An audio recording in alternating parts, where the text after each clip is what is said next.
गौर से देखिए इस व्यक्ति को। ये व्यक्ति एक लकड़ी के गोदाम में चपड़ासी का काम करता था और इतना गरीब था, उसी गोदाम में परिवार के साथ रहता भी था। लेकिन एंटरप्रेन्योरशिप का कमाल देखिए, इस व्यक्ति ने एक ऐसी कंपनी खड़ी की जिसकी सेल 10,000 करोड़ से ज्यादा की सेल सालाना होती है। ये हर दिन 29 करोड़ का माल और हर घंटे 1 करोड़ की सेल करता है। इनकी कंपनी की वैल्यूएशन है 1,28,000 करोड़। इनकी पर्सनल वैल्यूएशन है 90,000 करोड़। मार्केट में एक तरफा मोनोपोली है, 70% बाजार पे कब्जा है और इन्होंने खुद ही अमीर नहीं हुए, इन्होंने कईयों को अमीर बना दिया। अगर 1998 में, आज के 25 साल पहले आपने इनकी कंपनी में 1 लाख रुपए का इन्वेस्ट किया होता तो आज उसकी नेटवर्थ है 4 करोड़ रुपए। इन व्यक्ति का नाम है बलवंत राय पारेख और जो कंपनी इन्होंने खड़ी की उसका नाम है पिडिलाइट इंडस्ट्री। ये कंपनी फेविकॉल बनाती है और इसका काम है चिपकाना। हर चीज चिपकाती है, कागज भी चिपकाती है, फर्नीचर भी चिपकाती है, सीमेंट में टाइल का काम हो या छत पे वाटर प्रूफिंग का, सब काम चिपकाती है।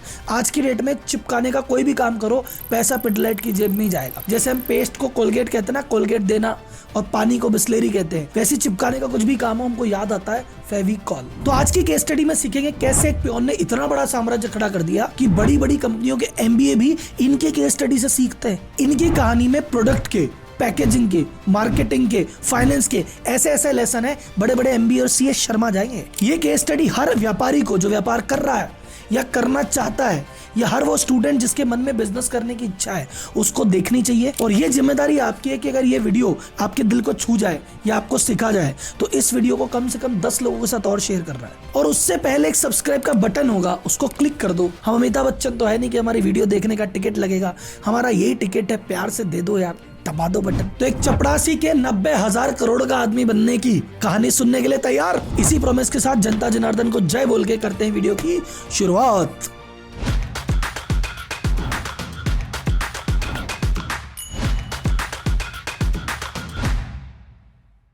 अब कहानी की शुरुआत करते हैं शुरू से। सबसे पहले आते हैं प्रोडक्ट पे कि प्रोडक्ट का आइडिया कैसे आया। मैं हमेशा कहता हूं कि भैया देखो, तुमको प्रोडक्ट या सर्विस के लिए ढूंढने जाने की जरूरत नहीं है, अपने आसपास की प्रॉब्लम ढूंढो और जो प्रॉब्लम है उसका सॉल्यूशन हुआ और आपका बिजनेस तैयार। तो बलवंत राय जी ने भी यही किया। बलवंत राय जी एक लकड़ी के व्यापारी के यहाँ पे काम करते थे, चपड़ासी का। तो फर्नीचर का काम है तो गोंद की जरूरत सबको पड़ती थी। वो गोंद जो काम में आता था वो था एनिमल फैट बेस्ड, यानी पशु की चर्बी से बनता था। अब उसको पहले बॉईल करो, फिर उसको ठंडा करो, फिर उसको अप्लाई करो, और इस पूरी प्रोसेस में गंदगी की गंदगी और बदबू भयंकर।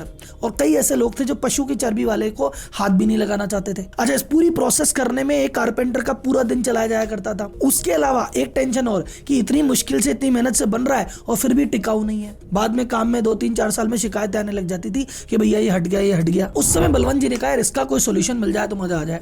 इन्होंने अपने लेवल पे रिसर्च की, चीजें बनाई। इन्होंने एक प्रोडक्ट ढूंढा कि सिंथेटिक रेजन से कोई एक ऐसा मटेरियल बन सकता है जिसको डायरेक्ट लगा लो, ना गर्म करने की, उबालने की कोई टेंशन ही नहीं है, और एनिमल फैट की तुलना में 10 गुना ज्यादा मजबूत। अब ये चीज इन्होंने बनाई और बना के कारीगरों को कहा भैया देखो अप्लाई करो। कारीगरों ने कहा तो फटाफट लग रही है और भैया बहुत मजबूत है, समय भी बच रहा है और बदबू भी नहीं, सड़ान भी नहीं, मजा ही आ गया। और जब इनको मोटिवेशन मिला कि यार मेरे हाथ में प्रोडक्ट लग गया है जिसकी जबरदस्त डिमांड है, तो इन्होंने 1959 में अपनी कंपनी चालू कर दी पारेख डाइकेम नाम से। ये पारेख डाइकेम है, बाद में बनी पारेख डाइकेम लाइट और फिर ये बनी पिडिलाइट। और जो प्रोडक्ट लॉन्च हुआ पहली बार उसका नाम क्या था? फेविकॉल। लेसन नंबर 1, आसपास की प्रॉब्लम ढूंढो, बिजनेस बन जाएगा। और दूसरा, आपका प्रोडक्ट ऑसम होना चाहिए, जो करंट प्रोडक्ट है उसकी तुलना में बेटर होना चाहिए। अब पहली बात है, प्रोडक्ट बन गया, बहुत शानदार, बहुत अच्छा, लेकिन प्रोडक्ट बनाने से क्या होता है? बहुत सारे ऐसे व्यापारी हैं जो शानदार प्रोडक्ट लेके बैठे हैं, जब तक बिकेगा नहीं तो मतलब क्या। तो इन्होंने कहा इसका डिस्ट्रीब्यूशन कैसे करें। तो पहले डिस्ट्रीब्यूशन का सिंपल सा तरीका क्या था कि भैया तुम्हारा प्रोडक्ट है तो प्रोडक्ट को बनाओ, फिर होलसेलर को दे दो, होलसेलर डिस्ट्रीब्यूटर को दे देगा, डिस्ट्रीब्यूटर दुकानदार को दे देगा, दुकानदार से ग्राहक ले जाएगा, पूरी चेन में मार्जिन लगेगा, कोई दिक्कत नहीं है। लेकिन इन्होंने कहा यार, बलवंत राय जी ने, पहली बात सुनो, अपना मार्जिन कम है, बीच में पूरी चेन खा गई तो। और दूसरा, इन्होंने कहा ये तो B2C प्रोडक्ट में चलता है जहां पे ग्राहक डायरेक्ट आके चीज मांगता है। अब इन्होंने कहा ग्राहक तो फर्नीचर मांगता है, आपको तो एक सोफा चाहिए। अब सोफे में कौन सा गोंद लगा, कौन सा गम लगा, उसको तो उससे कोई मतलब ही नहीं है। दूसरा, अगर मान लो कि तुम सोफा बनवा रहे हो, लकड़ी लाओगे, गम लाओगे, तो तुम तो कारपेंटर को बोलते हो कि भाई तू सामान बता क्या क्या लाना है। जो कारपेंटर बोलता है वो सामान लिख के ले आते हैं। तो उन्होंने कहा कि यार चाहे पैसे ग्राहक के लग रहे हो, गम कौन सा काम में लिया जाएगा, डिसीजन कारपेंटर ही लेता है। तो मैं तो नहीं जा रहा इस मॉडल में, मैं तो भाई साहब नहीं जाऊं डिस्ट्रीब्यूटर, नहीं जाऊं होलसेलर, मैं तो सीधा खाती के पास जाता हूँ। तो अपना प्रोडक्ट बना के बोतल में भर के जा जाके एक एक खाती को समझा के एक एक खाती को डायरेक्ट बेचते थे, और ये उनकी जिंदगी का सबसे बेस्ट डिसीजन था।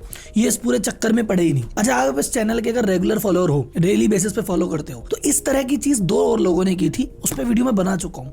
मुझे बताओ कौन कौन सा है।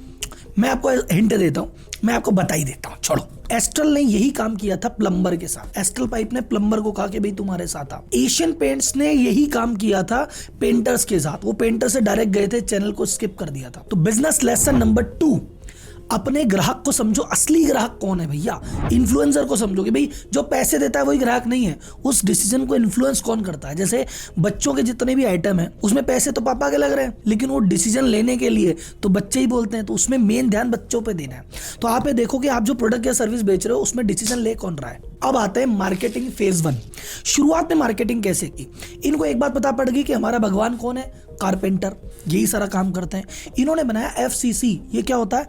Fevicol champions club. इसमें क्या किया, सारे कारपेंटर्स को इनवाइट करते थे कि भैया आज आप आओ हमारे, हम आपको ट्रेनिंग देंगे, नए नए टूल देंगे, तुम्हें लकड़ी देंगे, डिजाइन बनाना सिखाएंगे, बहुत सारी तुम्हारी स्किल डेवलपमेंट करेंगे। काइट फेस्टिवल करवाते थे, तीर्थ यात्राओं पे ले जाते थे, चाय नाश्ता करवाते थे, कोई बारात जैसा स्वागत करते थे। तो आप बोलो सर जी इतना सब करने का इनका क्या फायदा? पहली बात, जिनका ऐसा बारातियों जैसा मस्त स्वागत होता है, जो ये नई डिजाइन देखते हैं, नई चीजें सीखते हैं, तो वो कहते हैं भैया हमारा किसने किया? फेविकॉल ने। तो बाजार में जाके जब कोई चीज बाय करते हैं, फेविकॉल की बाय करते हैं। दूसरा, इन गैदरिंग को यूज करते थे नए प्रोडक्ट के लॉन्च में, कि भैया एक नया प्रोडक्ट किया है तो देखो ये नया प्रोडक्ट लॉन्च किया, देखो जी कैसा चलता है, इस पे अपना फीडबैक बताओ क्या है। और इनसे नए नए बाजार के इनसाइट लेते थे कि बताओ जी बाजार में आजकल क्या चल रहा है, किस चीज की डिमांड है। तो नए प्रोडक्ट को डेवलप करने में, उसको टेस्ट करने में और उसको लॉन्च करने में गैदरिंग का बहुत ज्यादा यूज होता था। जैसे कुछ एग्जांपल कि गैदरिंग में किसी ने कह दिया सर जी जहां पे है ना हम फर्नीचर का कोई प्रोडक्ट बनाते हैं और अगर वहां पे पानी आता है ना तो भाई साहब बहुत दिक्कत आती है, प्रोडक्ट लंबा चलता नहीं है। अच्छा ऐसा होता है?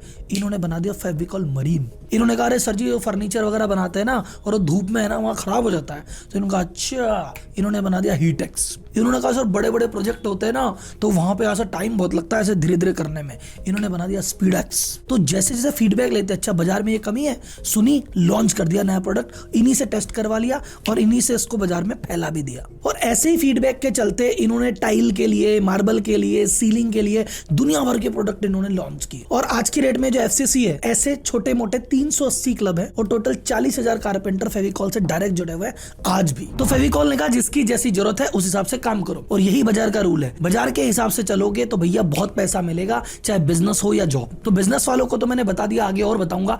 अगर कोई व्यक्ति जॉब कर रहा है या करना चाहता है, चाहे एक्सपीरियंस है चाहे फ्रेशर है, आज के बाजार के अकॉर्डिंग जॉब करेगा तो भैया अच्छा पैकेज मिलेगा, पुराने तरीकों में पड़े रहोगे तो नहीं मिलेगा। तो भैया आज बाजार में चल क्या रहा है? आज बाजार में एक चीज चल रही है, बिजनेस छोटा हो या बड़ा, डेटा का एनालिसिस करने की जरूरत सब व्यक्ति को है। छोटी कंपनी चाहे उसको स्टॉक का मैनेजमेंट करना हो, चाहे अपना प्रॉफिट समझना हो, प्रोडक्ट समझना हो, मार्केटिंग करनी हो, या रेटिंग एजेंसी हो, चाहे पॉलिटिकल एजेंसी, सबको चाहिए डेटा का एनालिसिस। पर डेटा का एनालिसिस करने वाले लोग मिलते कहाँ हैं? और जब लोग कम मिलते हैं, सप्लाई कम है और डिमांड ज्यादा है, तो भैया पैकेज जाते हैं हाई। आज के दौर में डेटा एनालिस्ट की एवरेज सैलरी 8 लाख से जाके 36 लाख तक जाती है। अगर आप naukri.com में जाके देखोगे तो लगभग 15 लाख से ज्यादा वैकेंसियां हैं जो कि डेटा एनालिस्ट की निकली हुई है और लोग मिल नहीं रहे। तो अगर आज के दौर में आप में डेटा एनालिस्ट की स्किल है या वो क्वालिफिकेशन है तो ये जॉब आप आसानी से पा सकते हो और अपग्रेड कर सकते हैं। पर आप बोले राहुल जी हम ऐसा कोई हमें कोर्स ही नहीं पता, हमको नॉलेज ही नहीं है, कैसे करें? राहुल जी आपकी बात सही है, ये जॉब अच्छी है, इसमें पैसे अच्छे मिलते हैं, पर बने तो बने कैसे? तो सर जी एक कंपनी है कोडिंग इन्वेडर।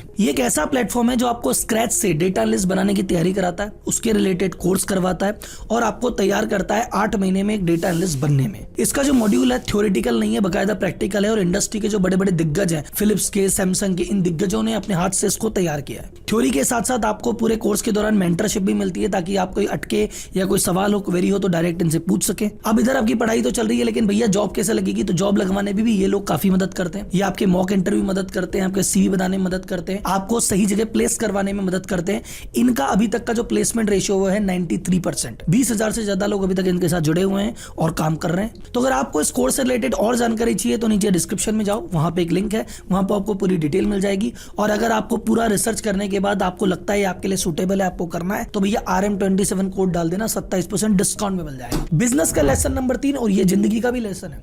आप अपने कंज्यूमर की मदद करो कि उसकी नॉलेज बढ़े, उसकी इनकम बढ़े, उसका मजा आए, तुमको मजा अपने आप आने लग जाएगा। इन्होंने कहा हमारे कारपेंटर ही भगवान है, कारपेंटर खुश रहेगा, कारपेंटर कमाएगा, कारपेंटर राजी रहेगा, हमारा ब्रांड दौड़ेगा, दौड़ गया। Product done, distribution done, marketing phase done. अब क्या हुआ? एक्सपेंशन। अब इन्होंने एक चीज किया, फेविकॉल बेचेंगे, कितना बेचेंगे? अभी तक तो फर्नीचर में ही काम आ रहा है, ओवर डिपेंडेंसी भी तो हो गई इन पे।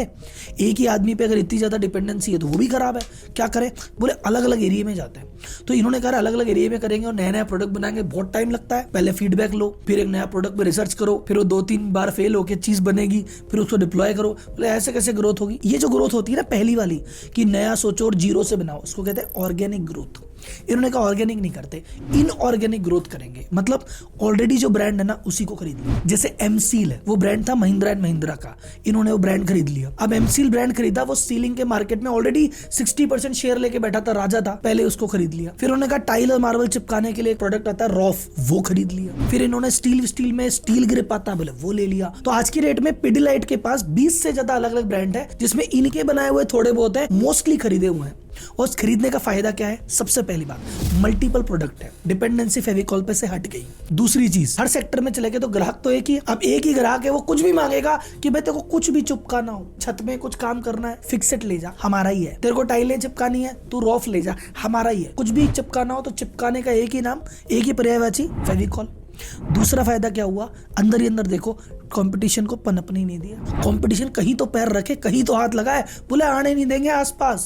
फेविकॉल अपनी कैटेगरी का राजा, सब अपनी अपनी कैटेगरी के राजा, नए आदमी को पैदा ही नहीं होने देते। 70% बाजार पे इकलौता राज है और बाकी 30% में सारे लोग मिलजुल के खा रहे हैं और 70 ही अकेला मजे ले रहा है। यही स्ट्रेटजी से। अब आता है लेसन नंबर 4 पे, कि अपने ही डोमेन के ज्यादा से ज्यादा प्रोडक्ट ऐड करो। भाई जब तुम्हारा एक कस्टमर है जो तुमसे माल लेता है और तुम पे भरोसा करता है, तुम एक माल बेचते हो, अब वो तो 4 चीजें काम में ले रहा है ना, तो बाकी 3 के लिए कहीं और क्यों भेज रहे हो? वो 3 भी बेचने लग जाओ, अगर तुम्हारे डोमेन की है। क्या मैं ये नहीं कह रहा कपड़े वाले आदमी को कि भाई जूते भी तू बेचने लग जा, लेकिन हाँ कपड़े तुम मेंस के अगर बेचते हो और लगता है कि यार बेल्ट भी निकल जाएगा, अगर यार डीओ भी निकल जाएगा, तो निकालो ना यार। पहले डिस्ट्रीब्यूशन का वो डिसीजन था, वो तो मास्टर स्टॉक था, एक मास्टर स्टॉक इन्होंने और खेला। इन्होंने कहा यार फेविकॉल अपना मस्त बिकता है, पर कौन लेके जाता है? कारपेंटर। और वो कैसे लेके जाते हैं? 5 किलो का, 10 किलो का, 1 किलो का डब्बा। बोले यार छोटे लोग तो हमसे दूर ही रह जाते हैं, और B2B मार्केट है, B2C में तो हम आए नहीं।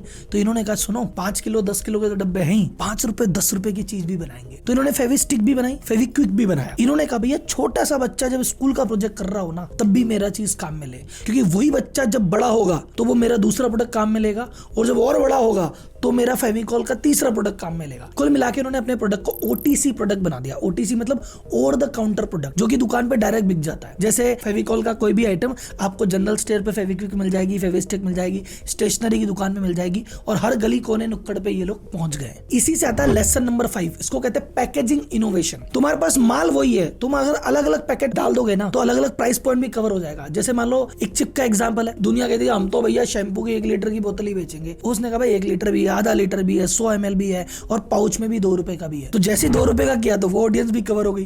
तो तुम्हारा प्रोडक्ट एक ही है, लेकिन पैकेजिंग अलग करोगे तो बहुत सारी टीजी को पकड़ लोगे। अब बात करते हैं मार्केटिंग की दोबारा। वो मार्केटिंग का फेज 1 था जहां कारपेंटर को पकड़ा था, अब मार्केटिंग B2C आ गई है, जन जन तक पहुंचना है। तो इन्होंने टीवी कमर्शियल चालू किए, और टीवी कमर्शियल क्या थे भाई साहब, आज भी आप बैठ के फेविकॉल के ऐड देखोगे तो देखते रह जाओगे और मुस्कुराओगे भी। वो ऐड सीधा दिल पे लगता था। क्यों भाई साहब? इन्होंने 2-3 चीजों का ध्यान रखा। पहली बात, ये सेलिब्रिटी लेते ही नहीं थे, भले सेलिब्रिटी नहीं लेने, हम तो आम आदमी को लेंगे। और कई बार इनके ऐड में खुद के कारपेंटर्स को काम में लेते थे, ताकि एकदम रियल आदमी लगे, और रियल लोकेशन काम में लेते थे। ऐसा नहीं कि वही सुंदर सा मकान और बढ़िया सा ऐड करे, नहीं नहीं भाई, वही खाती की कोई जगह, कोई पुरानी सी जगह है, वहां पे लकड़ी पड़ी है, गंदगी है, धूल है, धूप है, आम आदमी खड़ा है, बाल बिखरे हुए हैं, ऐसा आदमी जो दिल से कनेक्ट करे, हाँ यार तो अपनी कहानी है, अरे ऐसा ही तो होता है। रिलेटिबिलिटी डेवलप की, सेलिब्रिटी का काम में नहीं लिया। दूसरी बात, ऐड में हंसाया भी, इमोशन से जोड़ा, और एक से एक टैगलाइन। लगता है ये फेविकॉल का कमाल है, छूटेगा नहीं,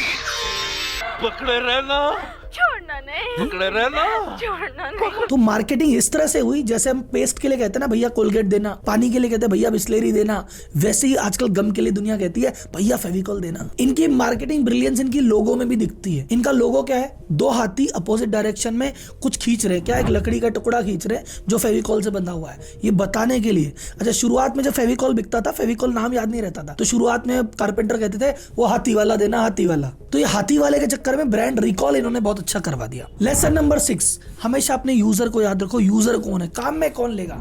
तुमको चमक दमक या सेलिब्रिटी दिखाने से कोई मतलब नहीं है कि उससे नंबर बढ़ते, कोई नंबर नहीं बढ़ता भाई। तुम्हारे यूजर को जो चीज कनेक्ट करे वो बना दो। एक और बिजनेस में इंपॉर्टेंट चीज जो रह गई कि जब इतना बड़ा बिजनेस ऑपरेशन करता है तो आदमी की सप्लाई चेन का मजबूत होना बहुत जरूरी है। सप्लाई चेन का मतलब कि भैया तुम बेच रहे हो, तुम बना रहे किस चीज से हो ये तो बताओ। हमारी सेल तो 100 करोड़ से 200 करोड़ हो गई, पर जिससे हम माल खरीदते हो मैं दे ही नहीं पा रहा, या जो क्वालिटी हम चाह रहे हैं वो दे ही नहीं रहा। और हम तो बाजार को माल बढ़िया देना चाहते हैं, पर हमारे पास जो क्वालिटी आ रही है वही उग चुक हो गई, तो हम क्या करेंगे। तो ऐसी कंपनियां जो इतने बड़े लेवल पे ऑपरेट करती है, खुद की सप्लाई चेन को भी खुद मैनेज करती है, तो इन्होंने किया बैकवर्ड इंटीग्रेशन।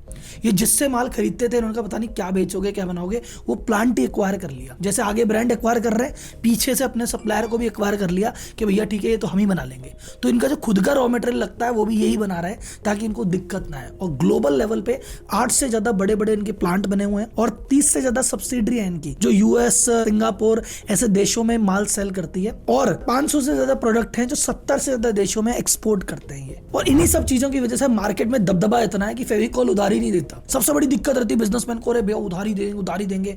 इसकी कंपटीशन में जो लोग आए कि अरे फेविकॉल उधारी नहीं देता, हम उधारी दे देंगे। कारपेंटर ने उधारी लेने से मना कर दिया, बोले भाई सुनो कितने का तो माल आएगा, हम अगर बना रहे हैं, मान लो कुर्सी बना रहे हैं, जो कुर्सी बनेगी हमारी 10,000 रुपए की, उसमें ले देख के 150-200 रुपए का तो गम लगता है।